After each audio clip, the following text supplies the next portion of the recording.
Okay, students, I'm going to go ahead and find the answers to my questions. Hopefully you've had time to do that. If you haven't, I will help you as you listen. You'll be able to go back into your article and find the information. So we already answered this one. I cannot type it in. I wish I could. But we answered it when we found it. What animal does the black-footed ferret mostly eat? And it is right here. Even though it does tell us that they eat squirrels, rabbits, birds, and prairie dogs, the next sentence, prairie dogs are what these ferrets mostly eat. That's your answer. Okay, next question. What is the main idea of this text? How do you know this was the main idea? So this one's a little bit trickier because it's not something that is clearly stated out, but that's how text is. So you have to read through and you're going to have to group your ideas.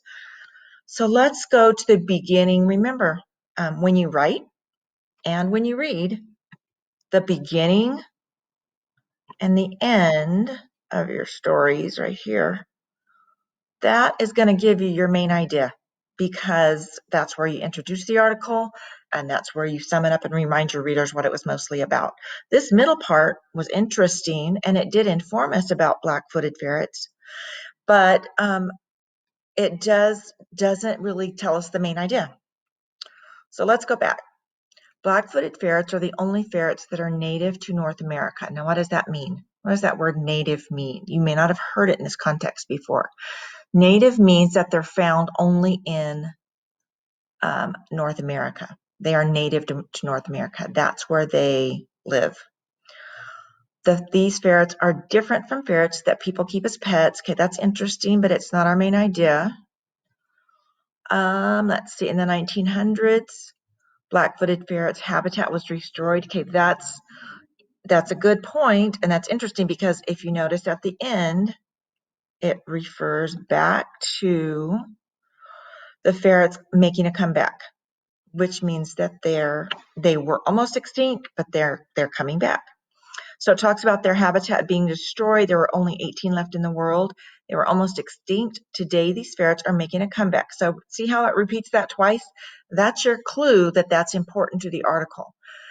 So for the main idea, I would put something like, or exactly like, black-footed ferrets are ferrets that live in the wild. They're ferrets that live in North America. And they almost were extinct because their habitat destroyed, but they are coming back. They are making a comeback.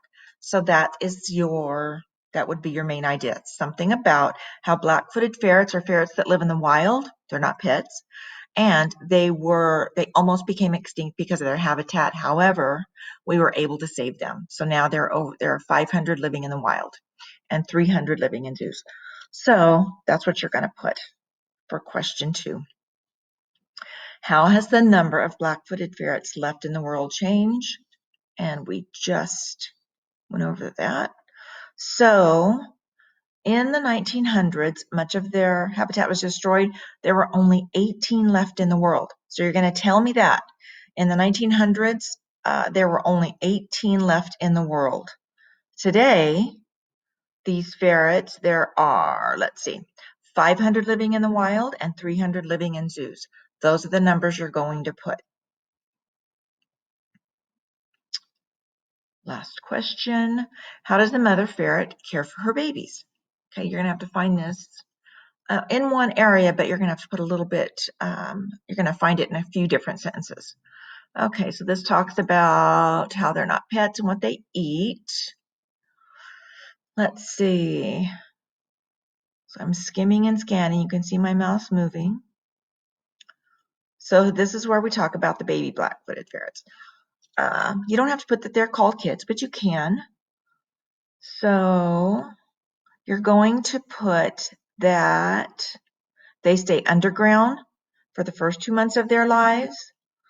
And the mother takes care of them down there. When the babies are 2 months old, the mother starts taking them out to hunt and teaching them how to hunt.